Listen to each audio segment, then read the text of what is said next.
ninkan halkan ka hadlaya cali cilmi warsame cali maraykan wey xoogaa caajisa dadka ku dhacdo waan maqnaa waan xanuunsaday xamar baan gaadhay dad badan baa waxay jeclaayeen inaan dhinto oo ila soo hadlayba oo yidhi waad dhimanaysaa 7 cashaa ku hadhay 3 cishaa ku hadhay 4 baa ku hadhay waa caynka waka waa run wey waxa weeye waan caafimaad qabaa waana ladnahay magaalo madaxdii Puntland ee Garowana waan imi waxaan doonayaa dhowr qodob inaan ka hadlo hal diyaar garoow reer Puntland dagaalku uu dhacayaa waa ku idinku dhaaranayaa inuu dhacayo rag badan oo hore dhaartay waa jiraan waxa weeye waxa la yiraahdo dhulbahanto xilafurka iyo dhaarta xilafurka la weyn baa la yiraahdaa hadalkaasi waa kaftan waxa harti oo dhan in allaale inta halka joogta naagu kaga furan yihiin waa dhacaya dagaal uu dhacaya inuu dhacaya baan ku dhaartay oo wallaahi oo billaahi oo tallaahi qof walba diyaar garow dagaalka u diyaar garow waxyaabihii yaryaraayay dhinaana waa dhamaadeen waa la soo dhameystiray madaxweynuhuna waa imanayaa waxaan salaamayaa madaxweynaha iyo madaxweyne ku-xigeenka golaha baarlamaanka golaha wasiirada reer Puntland oo dhan iyo reer Khaatumo meel kastay joogaan afarto cali khaliif ka haystay kuma jiraan kuwaasi waa naga bidciyoodeen waxa weeye diintii bay ka baxeen oo meel daran bay u kaceen laakiin inta kale waan salaamaya waan soo dhaweynaya dibad iyo gudo dagaalka loo diyaar garoobo uu dhacaya dagaalku waxaan soo dhaweynayaa ciidanka caare wato waan soo dhaweynayaa caare waan isnaqanaa hawl buu joogay inkastoo dambiye galay haddana waa saamax wey hawl weyn buu hayaa waa soo dhaweynaynaa ciidanka kuwa ku soo biirayana waa soo dhaweynaynaa aad iyo aad baan soo dhaweynaa waxaan kaloo ka hadlayaa niman halkan ka hadlay oo yidhi adilxiin waa annaga baan ka hadlayaa wiil yar bay intay kaxeeyeen oo ciidamo Soomaaliland oo ay iyagu leeyihiin dhex geeyeen bay yiraahdeen waa ciidamo ka soo goostay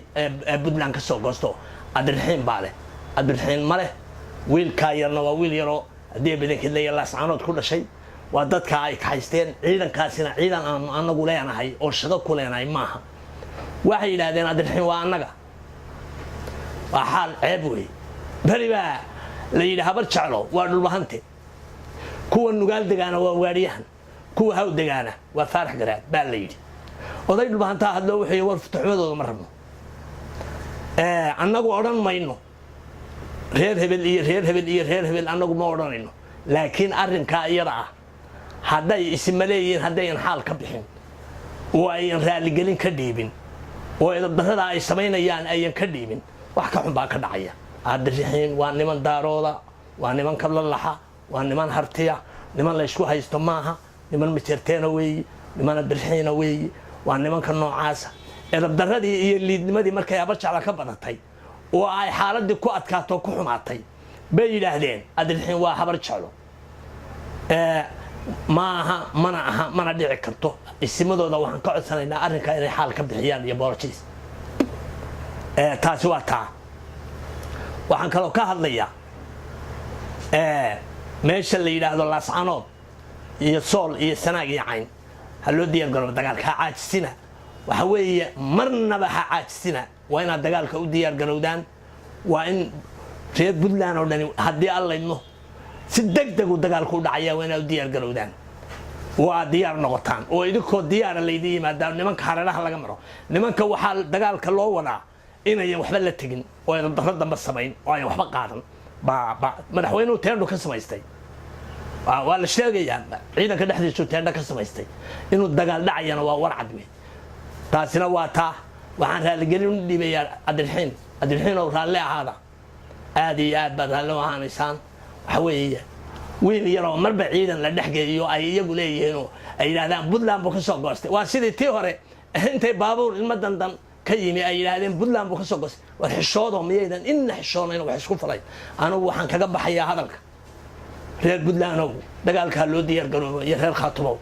Khaatumo waa Puntlandna waa Khaatumo annaga wada leh waxa weeye isku midna way noqon doonaan hadii alla waaba yihiin isku mid bay yihiin waa loo diyaar garoobayaa waxaan la hadlayaa madaxweynaha Cabdiweli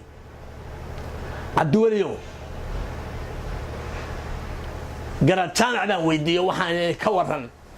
هدي اللي قبطو لاسعانود نينك قبطالي بولي وادنا ولا هذا الشين ويشي غينا ولا هذا الشين وحوي آد بعقتيد النوغو سميسي وحوي وحياري كوفليهين بعد مدة أولي رئيسي وحوي